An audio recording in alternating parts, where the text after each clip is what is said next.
Questions 11 through 20 on the 2005 Grade 10 AMC 10A. A wooden cube, n units on a side, is painted red on all 6 faces and then cut into n to the power 3 unit cubes. Exactly 1/4 of the total number of faces of the unit cubes are red. What is n? So we've got a cube. Let's just draw one. And what I've done is I've gone ahead and sort of sliced it into unit cubes. And in my example, I've obviously chosen a certain finite number as n. In my example, n is equal to 6. But that's okay. I mean, I just wanted to show you what it looks like. And what they've done is they're going to basically color this all red all the way across, like that. And then what they do is they cut it up into unit cubes, and then they start talking about how many faces are colored red. All right? So for example, if n is equal to 6, the number of unit cubes would be n to the power 3, which in our case is 6 to the power 3, which is 216. And each of those unit cubes has 6 faces, correct? So we got 216 times 6, which is 1296 faces. And they're saying of all the faces, only 1/4 are going to be red, right? Because some of those faces can't be colored red when the cube is assembled. So 1296 divided by 4 is how many red faces you're going to have. So I hope that makes sense. I just wanted to use a certain value of n to kind of illustrate what's going on. So I'm going to make a little bit of a table and explain this question a little bit further. The first thing I want to talk about is the cube location. And the cube location, there's really only 3 locations. There's the corners, right? There's these guys here, right? These are the corners. And then we have the edges, which are these ones. These ones are sort of the edges. And then, of course, we have the middle. And those are represented by, for example, these guys right here. Okay? And then the number of cubes in each category, in the corners, well, in any cube, there's going to be 8 corners, regardless of what n is. The edges, a little bit, not tricky, but a little bit different. n minus 2 times 12, right? Because you've got these ones, these are the edges. In my example, for example, it's 6 is equal to n. So my n minus 2 is 4, right? Because you can't count that guy and you can't count that guy. So you got to subtract 2. And then you got to be aware of the fact that there's 12 edges, right? 1, 2, 3, 4, 4 on the other side, and then 9, 10, 11, and 12. So there's 12 edges. So that's why it's 12 times n minus 2. All right? And then in the middle, these are the middle guys. So it's going to be n minus 2 squared this time. And we've got 6 faces. So it's n minus 2 squared times 6. Like this. Okay, that's the setup. And then for each of these, we have to figure out how many of their faces are red when this is colored. Number of red faces. Well, the corners have 3 each. The edges will have 2, and the middle will only have 1. Okay? So the total number of red faces for the corners, well, 8 times 3, which is 24. And then this looks like 2 times 12 times n minus 2, which is 24 times n minus 2. And then this is just 1 times 6 times n minus 2 squared. Okay? And for each of the answer choices, I'm going to calculate this, because if I equate it to my n to the power of 3, which essentially is going to be n to the power of 3 times 6 for the number of faces, and then n to the power of 3 times 6 divided by 4 for the number of faces that are red, right? Because it's a quarter. of the total faces, then I'm going to have an equation with the third power, and I don't want to deal with that. So I'll just do it numerically. 3, 4, 5, 6, and 7. And we have to get it to match 6n cubed to the power of 4, correct? Because exactly 1/4 of the total number of faces of the unit cube are red. So this has to match the sum of this. All right, so let's figure out what this is for 3, 4, 5, and 6. It should be pretty quick. We can do that. This is 40.5, so that means 3 is not one of the answers because you can't have 40.5 red faces. This is 96, okay, well, that's a keeper there. This is 187.5 for the value of 6n to the power of 3 divided by 4th. This is 324, so that's a keeper. And this is 514.5, so that's no good. These guys are gone. Now let's figure out what these values will be for n equal to 4 and 6. For 4, it'll be 24, well, obviously, and it'll be 48 and 24. And when you add those up, what do you get? You get 96. So there you go. N, therefore, must be 4. Just for the sake of completion, I just want to finish off 6. This is 24, this is 96, and this is 24. And when you add this up, it does not equal 324. So n equals 4, and therefore number 11, the answer is B.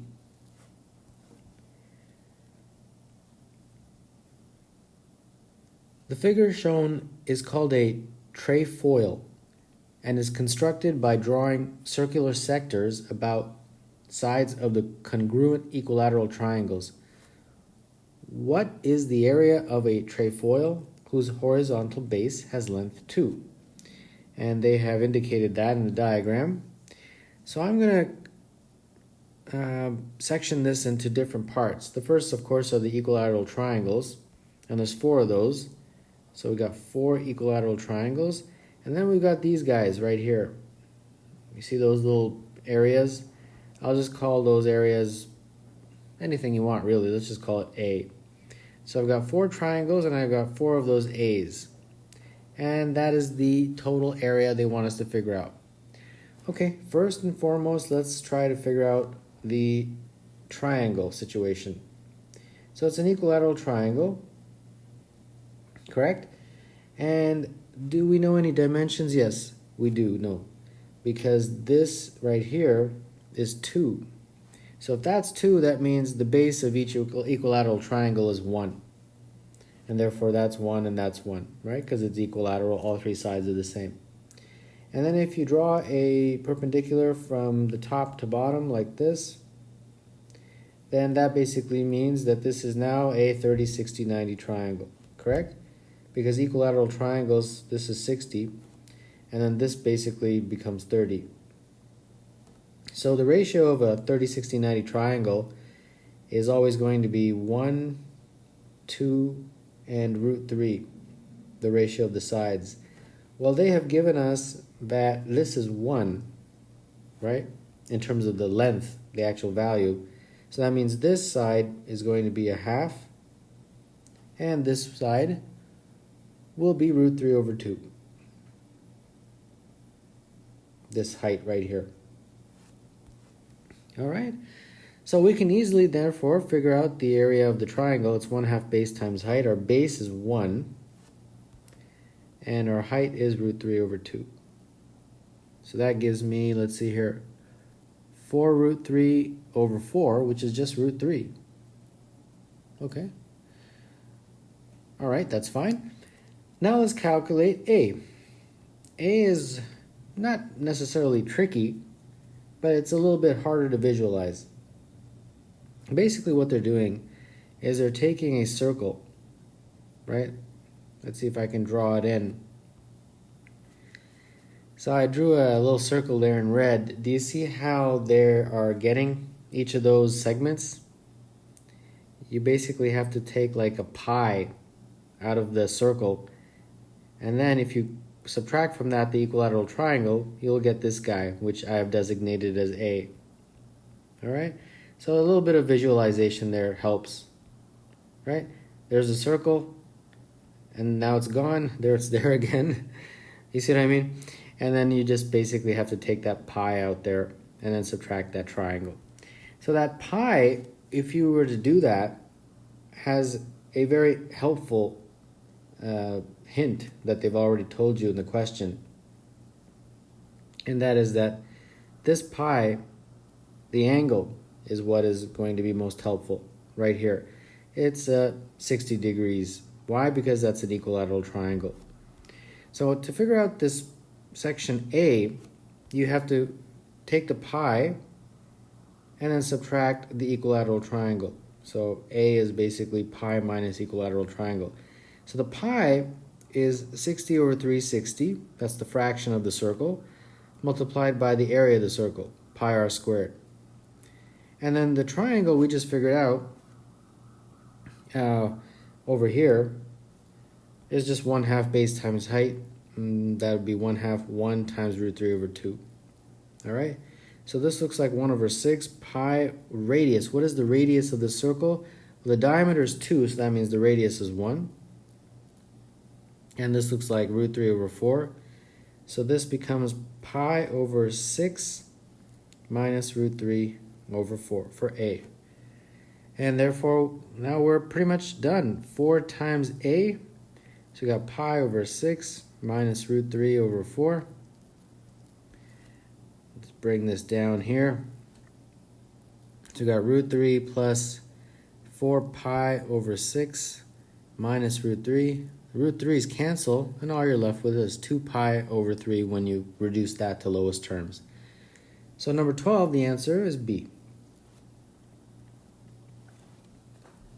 How many positive integers n satisfy the condition 130n to the power of 50 is greater than n to the power of 100 is greater than 2 to the power of 200? So what I'm going to do is just work with this guy here first. So I've got n to the power of 100 is greater than 2 to the power of 200.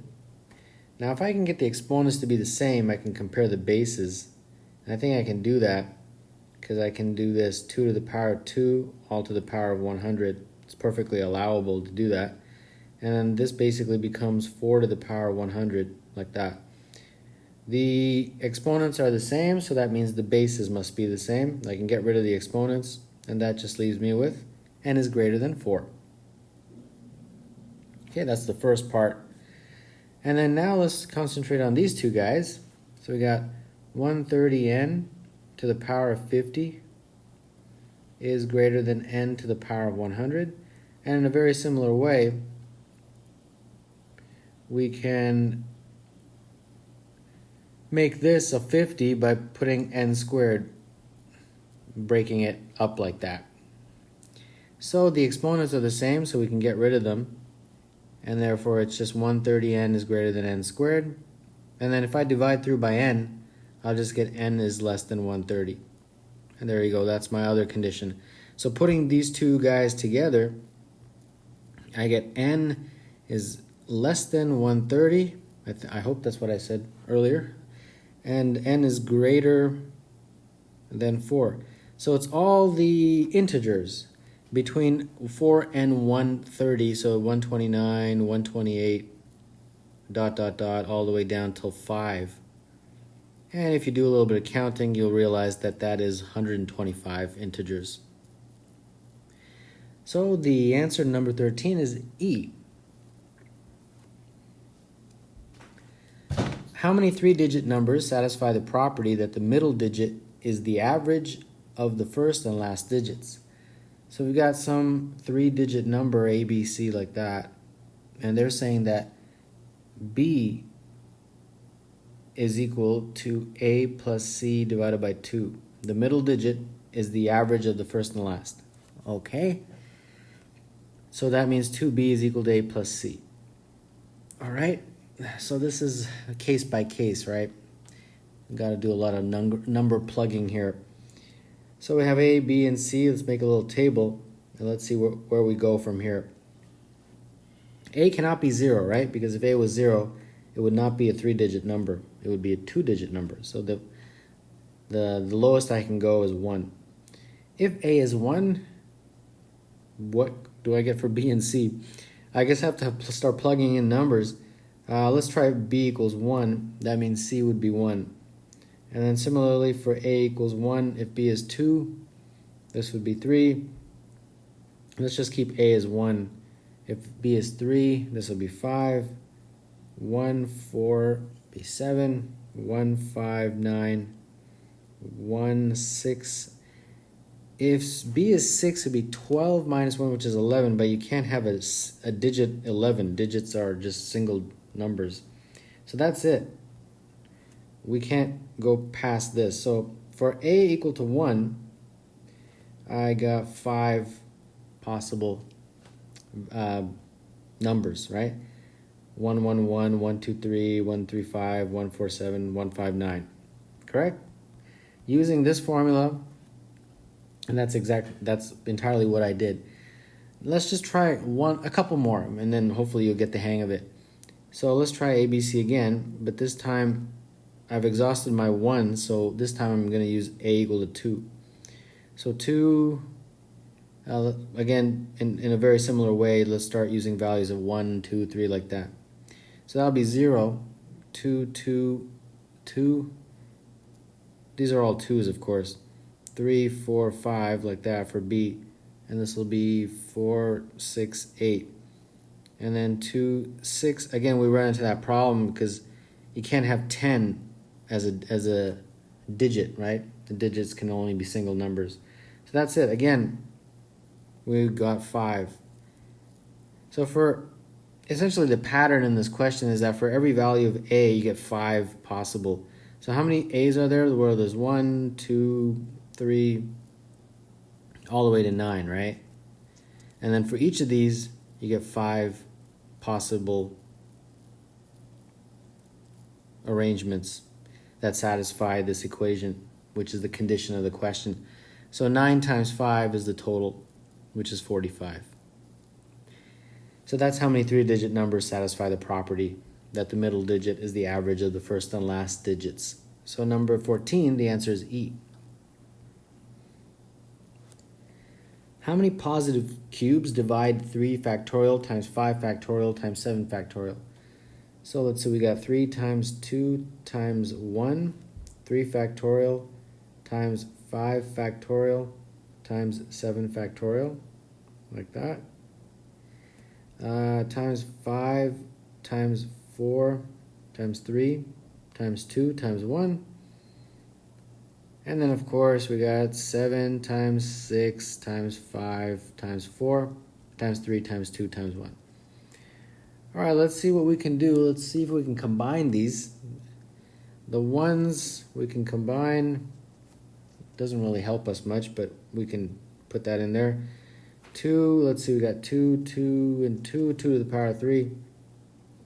3's, we got 3 of those. 4, I've got 2 of those. 5, I've got 2 of those. And then there's got a lone 6 and a lone 7. All right, so how many cubes can go into this evenly? Well, obviously 1 to the power of 3 can. So I'll put those on the side here. 1 to the power of 3 can divide into this. 2 to the power of 3 can. That's pretty obvious. And 3 to the power of 3. Now we got to figure out, are there any more? Can I have 4 to the power of 3? Well, let's see. If I put 4 to the power of 3, that guy will cancel with 4 to the power of 2, but then I still got a 4 left over. Yeah, because this one is 8, and if 4 to the power of 1 and 4 to the power of 2, that will cancel with that, and that will evenly divide.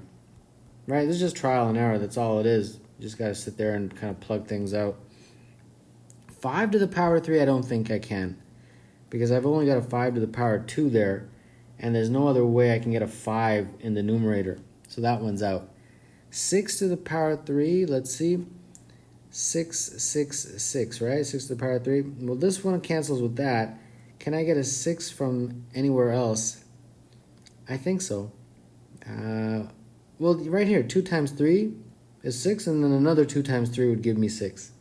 So 6 to the power 3 will be. All right, are there any more? Oh boy, do I really have to go through this? 7, I don't think so. There's no way of getting a 7 to the power 3 to divide. So 7's 8. 8, I don't think so, because 8 to the power 3 is essentially 2 to the power 3 3 times, right? 8 times 8 times 8. And there's no way, because this will cancel with that, but this is just 16, and that's not going to work. Even if you take a 2 out of here, there's still not enough. There won't be enough 2's, so 8 won't work. 9 won't work, I don't think so, because we don't have enough powers of 3. Because 9 times 9 times 9, we don't have enough 3's, even if you take a 3 out of here. 10 won't work, because we've got 10 times 10 times 10. There's not enough 5's for that. 11 definitely won't work, because 11 is a prime. But how about 12? 12 to the power 3. I think that the good news in this question is that we've found 5 so far, right? So we know it's at least D. If we can find one more, then we're guaranteed that the answer is E. Let's see with 12. I got 12, 12, and 12, right? 12 to the power 3. All right, a 6 and a 2 from here, because this is 2, 2, and 2. That's our first one. This is 3, 3, and 3. Let's see here. 4 times 3, these guys, 2 times 2 times 3. And then can we get another 12? I believe so. This 3 and this 4 would make it to 12. All right, 12 works. All right, great. We got 6, and therefore number 15, the answer is E.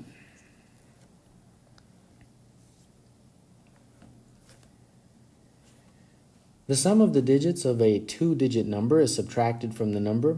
The units digit of the result is 6. How many 2-digit numbers have this property? So we've got a 2-digit number. Let's say it's AB. And it is essentially equal to 10A plus B, correct? For example, if you have 57, that's equal to 5 times 10 plus 7, right? 50 plus 7. So this is the actual value of it.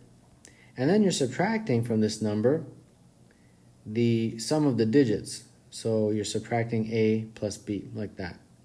So that gives me 10A plus B minus A minus B. And that is equal to 9A, and the B's cancel. So that means that my A can be anything.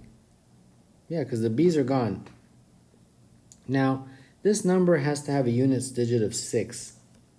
So if whatever I put for A, it's got to have a 6 when I multiply it out. So 9 times something has to give me a units digit of 6. And I think the only way that happens is if A is equal to 4. Because that means that would become 9 times 4, which is 36. All right? So A has to equal 4. That is the only way this condition will work. But what about B? B can be anything, correct? B can be any digit, I believe. So, if B can be anything, what are the possibilities for B? 0, 1, 2, all the way till 9, which is 10 digits. So all our numbers are of the form AB. A is fixed as 4, and then B can be anywhere from 0 to 9. So like for 4, 0, it could be 4, 1, 4, 2, ... all the way till 4, 9. And that gives me 10 numbers. So the answer to number 16 is D.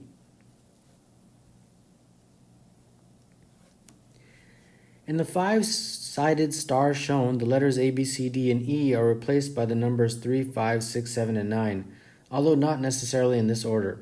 The sums of the numbers at the ends of the line segments, A, B, B, C, C, D, D, E, A, form an arithmetic sequence. although not necessarily in this order. What is the middle term of the arithmetic sequence? An arithmetic sequence is of the form a plus d, a plus 2d, a plus 3d, and a plus 4d, like that. And somehow we have to use these numbers and add them to get something that matches. Okay, well, we're going to use each number twice, correct? For example, AB, you add A plus B. But then A is also going to be used when you add A plus E to get EA. So each of these numbers is going to be used twice. So the total sum, if you add everything up, will be 3 plus 5 plus 6 plus 7 plus 9. But you got to multiply that by 2 because each of these numbers are going to be used twice. So that means, and this is what, 30? And then 30 times 2 is 60. But then we can add all these since they equal 60. And if you add them, you get A, 5A, right? You got 5 of these A's, and then 1, 2, 3, 4, 5, 6, 10D, like that. So basically 60 is equal to 5A plus 10D. If I divide through by 5, I will get A plus 2D is equal to 12. And that's about as far as I can go here. And they want the middle term, right? So they just want me to figure out A plus 2D, and that's exactly what I figured out. So there you go, I'm done. Number 17, the answer is D.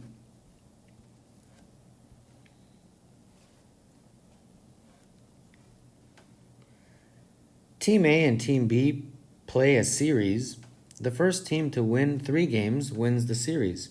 Each team is equally likely to win each game. There are no ties, and the outcomes of the individual games are independent.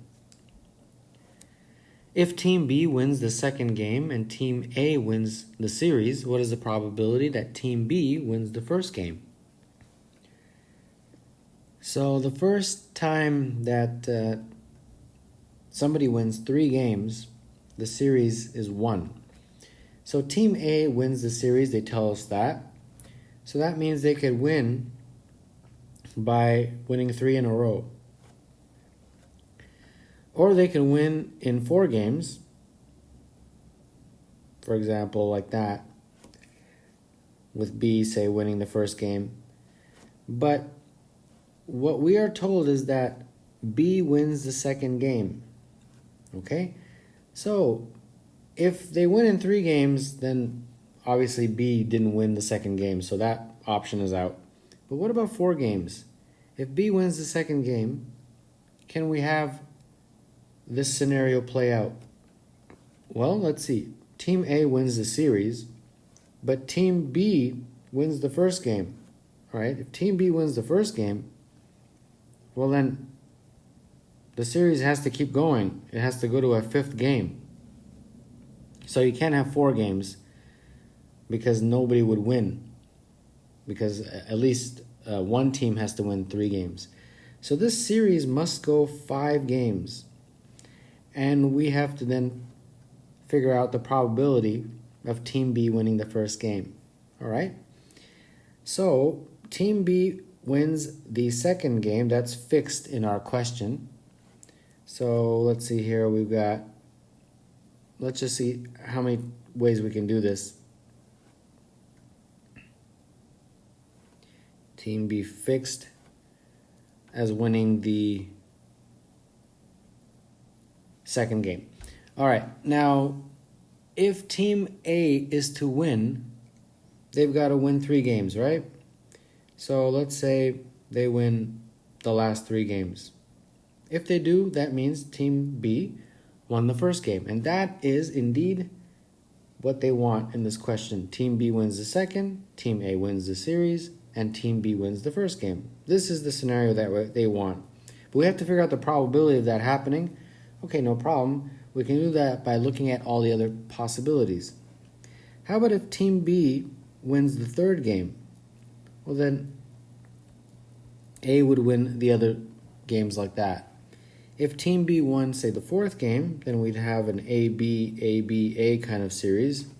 If Team B won the last game, then we'd have an A. And are there any other ways of putting in a B? I think that's it. Or we can put all A's like this. And they're saying in this question that this is therefore a probability of 1 over 5. And I thought about this a long time, and this question, in all honesty, doesn't make much sense to me, and I'll tell you why. The first one, right, is fine. This scenario could definitely happen. Second one is fine also. Okay, we'll put a check mark there as well. How about the third scenario, this one? Can this happen? Sure. But this one doesn't make any sense to me. I'll tell you why. Because the series ends when a team wins 3 games. So by this point, the series has ended, correct? Team A won 3 games. So why would you have this final game? It doesn't make any sense. And the exact same scenario for this one. The team A won 3, so why would you need this 5th game? So if I were to do it, I would just look at these 3. This one, and this one. And of those 3, this is the one that we're interested in, so it'd be 1 out of 3. But they're saying the answer is 1 out of 5. It is what it is on a math contest. It doesn't always make sense. If it makes sense to you, then that's fine. It doesn't make sense to me. But it's okay. I'm not, the high and mighty power when it comes to math contests. I will abide by the solution set by the Mathematical Association of America.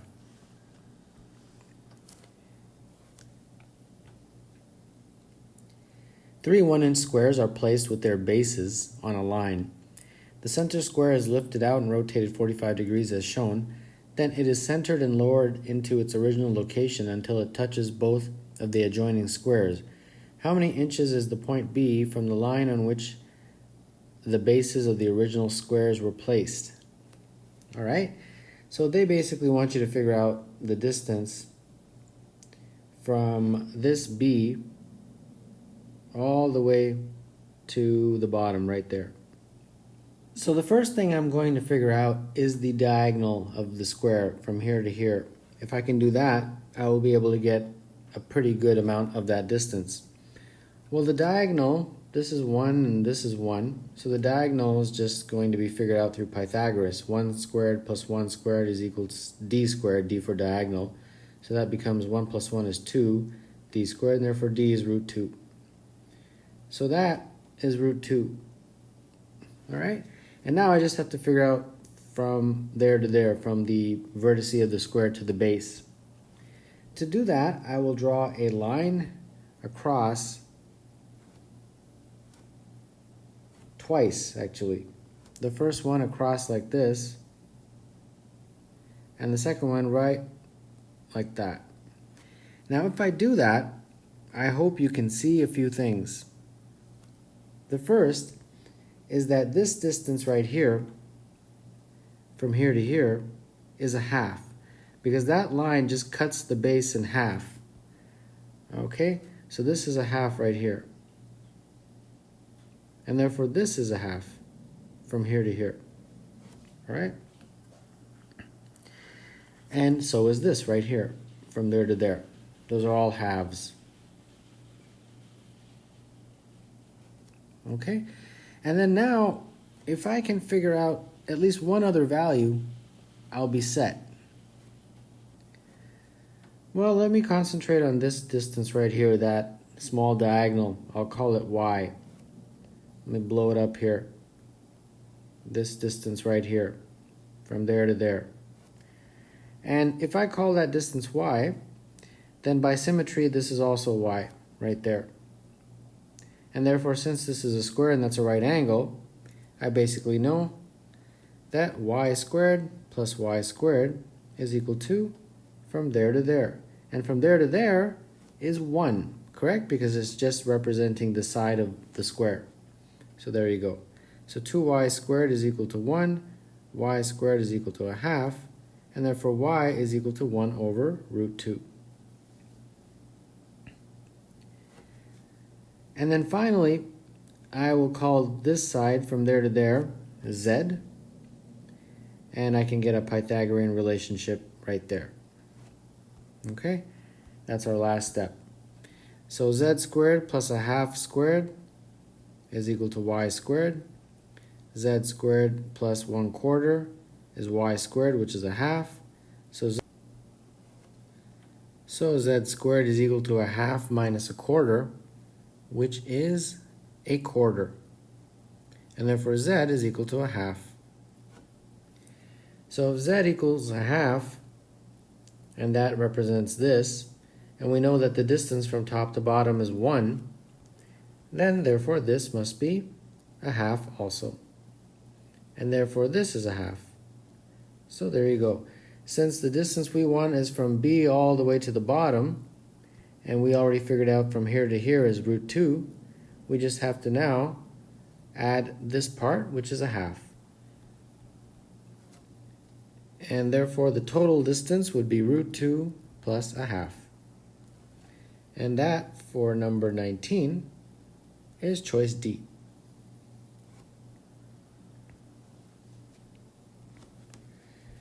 An equiangular octagon has 4 sides of length 1 and 4 sides of length root 2 divided by 2 arranged so that no 2 consecutive sides have the same length. What is the area of the octagon? So first let's draw this octagon. So something like that. And they tell us that the sides are 1 and root 2 over 2, but no consecutive sides have the same length. So these lengths alternate. That's 1, 1, 1, and then root 2 over 2 for, I guess, those guys on the corners there. All right? And then they tell you it's equiangular. Equiangular. That means all the angles are the same. Now, the sum of the angles of an octagon, do you remember? Even if you don't, you can just divide this into triangles. And that's what I do if I can't remember. I say, well, how many triangles? 1, 2, 3, 4, 5, 6. 6 triangles, 6 times 180 is the sum of the angles. And that is 1080. So that means each angle, since they're equiangular, how many angles do we have? 1, 2, 3, 4, 5, 6, 7, 8, right? 8 internal angles. Each of those, since they're all equal, 1080 divided by 8 is how I figure out this angle size for each angle, and that is equal to 135. All right, now that we got all the angles and all the sides, let's start trying to figure out the area here, which is what they want. And I'm going to subdivide the sections here. I'm going to first make a rectangle like that, and then another rectangle like this. And then we have basically 1, 2, 3, 4, 5, 6, 7, 8, 9, right? But a lot of this is the same. This is A, this is A, this is A, and this is A. So those are the same in terms of their area. So our total area is basically going to be 4A, TA total area. And then these regions I'll call B, and those are all the same. So I got 4B. And then I've got one square in the middle, which I can call C. Okay? All right, let's see. What can we do first? Well, this is 1, and this is 1. That's 1, and that's 1. So that inner is a square. So that is just going to be 1 times 1. right there, C. And then to figure out A and B, I'm going to have to use a little bit of Pythagoras, I think.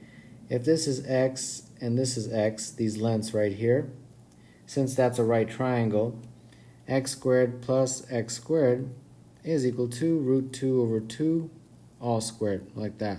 So we got 2x squared is equal to 2 over 4. So that means x squared is equal to 1 over 4, and therefore x is a half. All right, so 4 times a, each of those is a triangle, 1/2 base, base is a half, and the height is also a half. All right, and then my b, it looks like they're just rectangles where it'd be length times width, so length times width like that. So that would be 4 times 1/2 times 1. All right, let me just write this out. 4 times 1/2 times a half times a half plus 4 times a half times 1 plus 1 times 1. Okay, so this gives me what? We got 4 over 8, so that is a half. Then this is 4 over 2, which is 2 plus 1. So I got 3 plus a half, which is 7 over 2. So let's see, is 7 over 2 one of the answers? And it is. It's choice A.